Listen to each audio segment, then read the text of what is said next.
Alright, well, that's recording.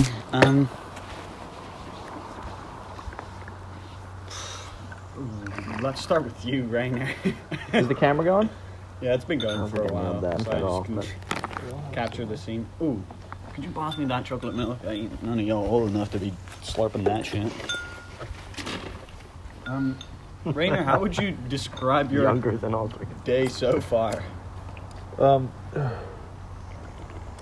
Well, pretty bad. I fell off the balcony. So that sucked. I was feeling pretty shit this morning anyways. And my one thing I was looking forward to all day was going to Ultimate Frisbee. So I'm not going to go to that. I think I have to go to the hospital instead. So like a 4 out of 10 on the day so far. Chester, how would you rate your... I mean, you witnessed the event. Could you walk us through what happened? I was out in the front yard, driveway, kind of the same realm, basically, and my car's been out of commission for a while, just kind of one wheel dead, and I was trying to start it and just move it a little bit to make sure that the mechanisms weren't seizing up. And so you still had come out to help me push a little bit. That clearly wasn't gonna cut it. And so Rainer, who was up on the balcony, we were like, "Hey Rainer, could you come?" And he was like, yeah, sure. And puts the guitar he's playing down. He starts sweeps his leg over the edge of the balcony there, and he's kind of got his back over the edge, and it just kind of goes over with him. And I see his leg as he goes down. His foot just kind of breaks off one of the, I don't really know what function they serve, but just another little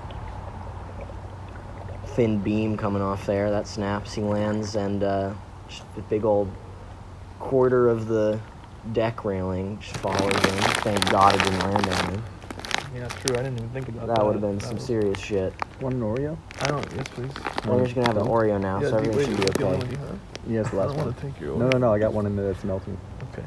That's, I don't know what happened to the railing because I didn't land on it. Did it just land next to me? yeah. Yeah, it just flipped down. Like- you felt like to the side, and that one just felt skadoosh. Hunter, you came to the rescue. Yeah. Or could you describe how you experienced that unfortunate series of events? So, I was going on a run, looking for people, didn't find them. And then I came back, and I was going to get some lunch. And I drive up, and I see Rainer just kind of like definitely injured. Like I see some blood on his hand. And I'm thinking to myself, oh no, I need to go into wolfer training mode and see what the problem is. And then I realized that my car didn't turn off. It was weird because I thought I turned it off. So I turned it on again, and then turned it off, and I realized Chester's car was actually on. So then I walked out the door, and Rainer's sitting there in absolute agony. The first thing I say is, "Your car's on." Your car's on. Your car's I was like, oh yeah. That is crucial. Because I thought that was out of the ordinary, to be honest. I thought it was because you had missed what was happening there, but it was really because you had already assessed the whole situation. You had it covered in your mind, and then you were like, now you're on to that problem. That was already handled. And I was getting towards that. I kind of knew what I was going to do. But the car was the anomaly. That was the X that factor. was what needed verbalization. So I didn't know what was going to happen there. So then I came, and it was clear to me that Rainer fell a significant distance. There was a mechanism for spine injury because of how big the fall was. So then, thanks to Abby Rowe, I knew how to clear his spine and make sure everything's okay. And then, then you guys kept making fun of him and making him laugh as I washed his injuries. Tearing Still me did, apart still did most viciously. of that. Just making me feel like a dumbass. I was just there holding your hand. Ripping me apart. I think it's Not being supportive. all right. I was being literally supportive. Totally kidding. I was being supported Punch you in the head. in a way that is Effective for It fills you. a niche. yeah. it serves a purpose. Right. Totally. Humor is. They say laughter is the best medicine. I think we were all playing our roles very well. Especially if you have I an played the injury. role of the guy who fell off the balcony pretty well. I think Yeah. you In a kilt. executed I know, flawlessly. yeah. Really took to the role very well. I nailed that role. I I hope I get a call back. Totally. forgot I couldn't even see the cameras. How on a more larger thing, how would you describe your experience living at Otter Creek Drive 182?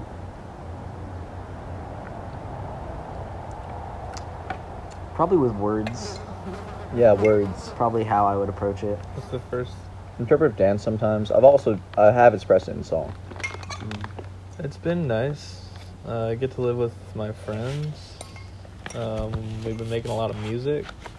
We went through the COVID winter, at least us and Kobe, who's not here, together, which was pretty wild experience. I made the analogy of being on a boat the whole time. We were surrounded by snow and cooped up inside for long periods of time, and felt like we were on a ship sailing towards spring, which was nice. And then it was also really, really hard a lot of times. But no, living here has been so wonderful. We have Acadia National Park right out our back door. We have access to a creek that we can swim in. We have this big yard. We can make fires. We just have a blast most of the time. I'm just thinking about graduating now. And what that's gonna be like. I feel very little sadness about it, which has been interesting for me. I feel like no remorsefulness or like I don't feel sad about leaving people behind. So it's kind of like it's been interesting for me to not feel sad about that. Like that's the sad part, is not feeling sad. If that makes any sense.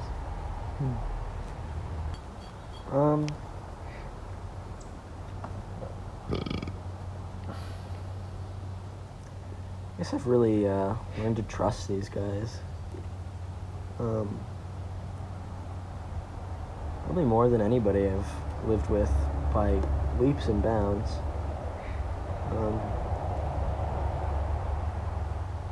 Just the other day I was on a kick of making a slew of ironic your mom jokes, and it was really bugging Rainer, and he just like leveled with me in the moment. It's just like, it's really annoying me, and I was like, I'll stop. And it was just like, And you did. and it was like a tense moment, but it was very quickly. I was like, we're good, like, done. You know, Yeah. and I think there's I been don't a do that lot. with people very often. No, it means a lot that you do it. That's good. I mean, yeah, no, that felt really good. I was like, Thanks for bringing that up again. yeah. Cool. I was like, yeah, you know, I think they're stupid and meaningless. I was And it also was having such a bad day yesterday too. I was in a Yeah. particularly bad mood. Well, yeah. Anyways. You have to trust people to say that to them. Yeah, It's yeah, like, yeah. These are some things that I just talked about. Yeah.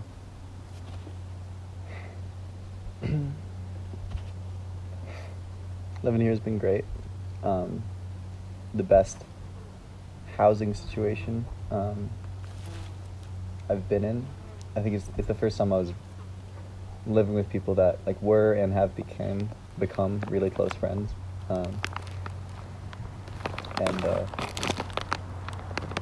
Yeah, there's definitely been some hard times.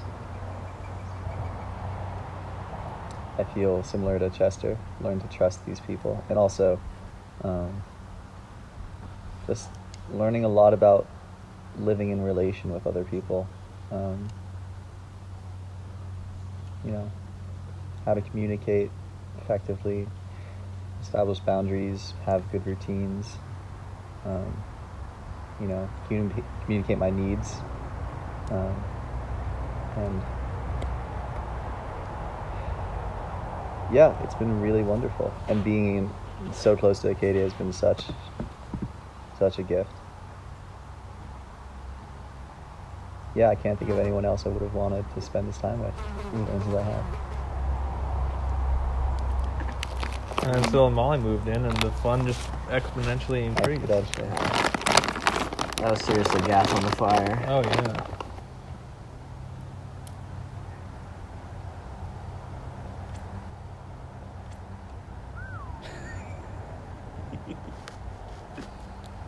I've got mine, but I'm happy to hear you guys. It's just something I've been thinking a lot about recently. And hopefully the irony of me expressing it in words will become clear. I feel like coming to COA, coming to an academic institution, although one is like vibrant and dynamic and full of characters and character as COA is, you come to a place where there's a lot of traces of a lot of really amazing people here that you get to interact with. There's the buildings that are here, there's like the stories that get passed down just from generations of students and from teachers, and also then there's just all the stuff you read. And for me, I spent a lot of my time here studying film, a lot of films that I watched, and me and all my fellow students spent a lot of time here creating more of these traces of our experience, and those have been really beautiful to experience and to create, and I've learned a lot from those, and all of the important moments and changes in my life that have happened since I came here, none of them are really traces, they were changes that happened in me as a body, as an animal, and that's all I've been this whole time, really. And I'm just really glad to have kind of been a stone that spent like 18 years in the Deerfield River in Massachusetts, getting tumbled and kind of shaped and settled in a little spot there, and really feeling very familiar with my place in the landscape and like the currents around me and how I shaped that as well, and in return, and to have been kind of just plucked up from that space of my own accord, apparently, and tossed into this like ocean of experience has been like really, it's shaped me just as much, and took a long time to really even get my bearings here. I think maybe that only happened this year, honestly. And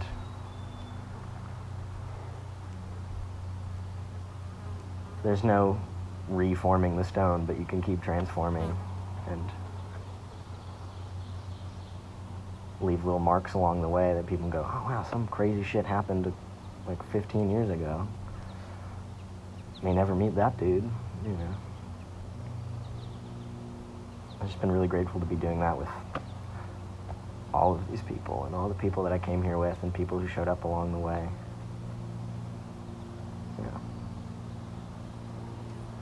I guess it's been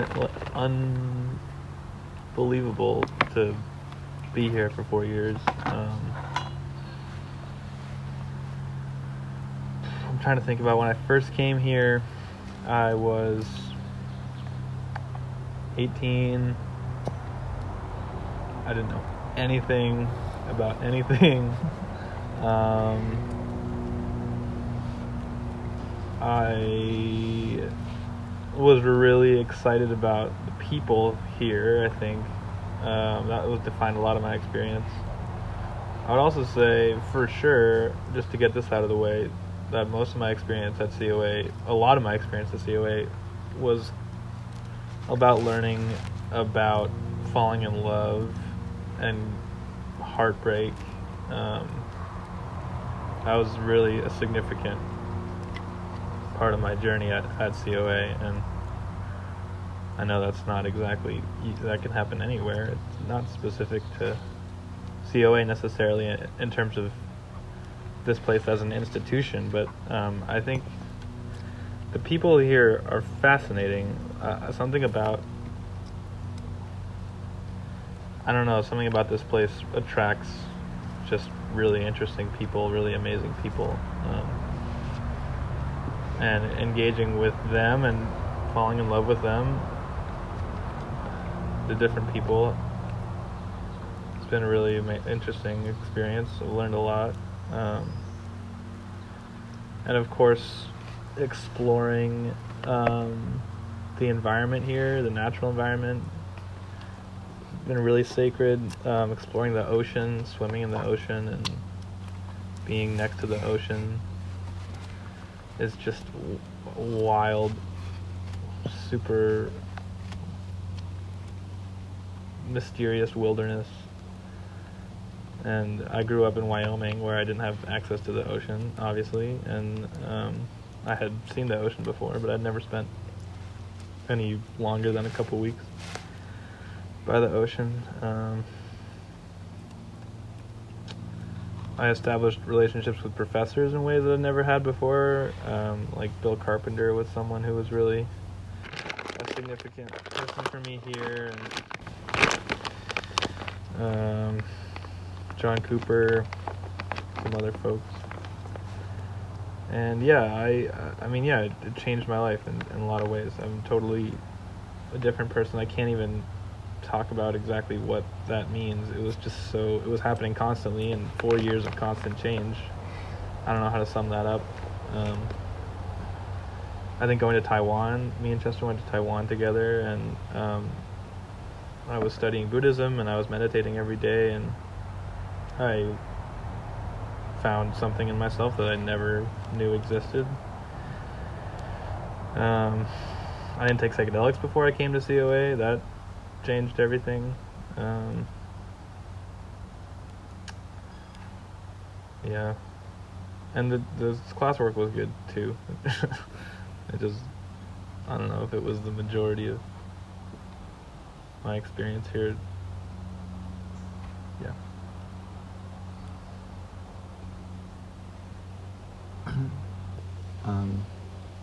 This place is so fundamentally transformed. Like, my being and my stone that was tumbling in a few places before landed here on the coast of Maine. I've found and been welcomed by mentors in this community. Karen Waldron, Bonnie Ty, John Bisvader, Abby Rowe. All these people have been incredible mentors for me. And I've felt so supported by this community. Even at, I feel like, my most, at my lowest points, when I felt really abandoned. In some ways, I felt like this has been a place for incredible healing. Maybe the most defining thing I've learned is how to trust. I've learned how to trust in this place, and within this community.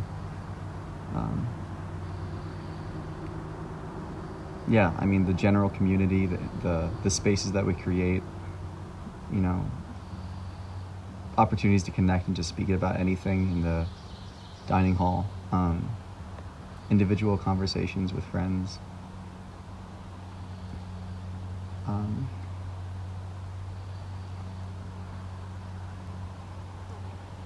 I think there was a lot of ought-tos that I came to College of the Atlantic with.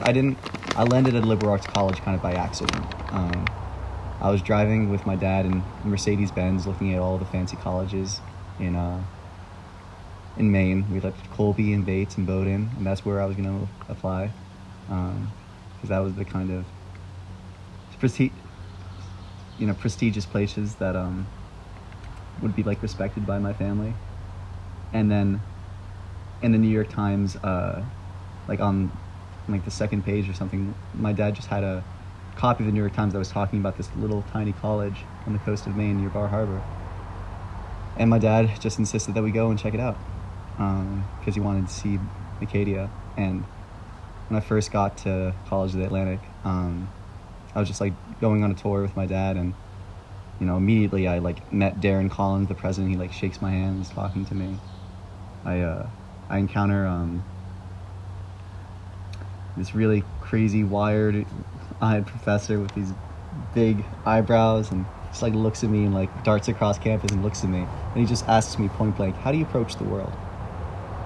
And that was before my senior year of high school. I came to look at this place, and that question had I think it really just like kind of encapsulates what this place is about, to just like ask those questions again and again, of interrogating who you are, what you believe, and where you think you begin and others begin, and kind of where boundaries are. I think I've learned a lot about how to think about the world with more nuance, about all the injustice that's in the world, about all the different ways there are to alleviate and address that injustice. And I think I see the power of music and song and story and community and living in ecological right ways. And it's all because of the absolute luck I had to land here 5 years ago. So, yeah.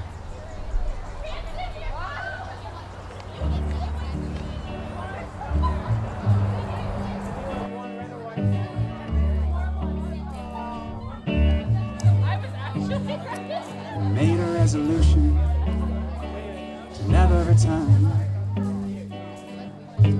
Walk on my knees, head down until I learn. Then I made a noise. I hope it made you smile. You were dreaming of wings until the very last mile. First the dirt, lightless and free. I will forget all your words, but not your melody. Yeah, you wash my eyes and wear my shirt. Fly home like a dove and sail in the earth. I will see you round the table once again.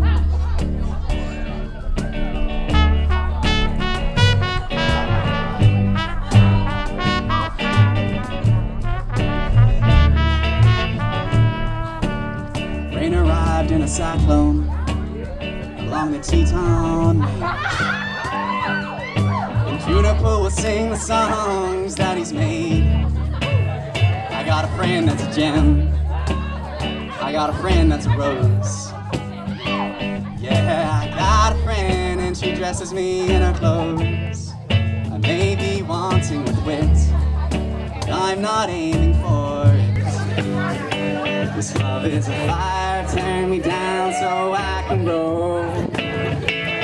Yeah, you dry my eyes and patch my shirts. Fly home like a dove or dig in the earth. I will see you around the table once again.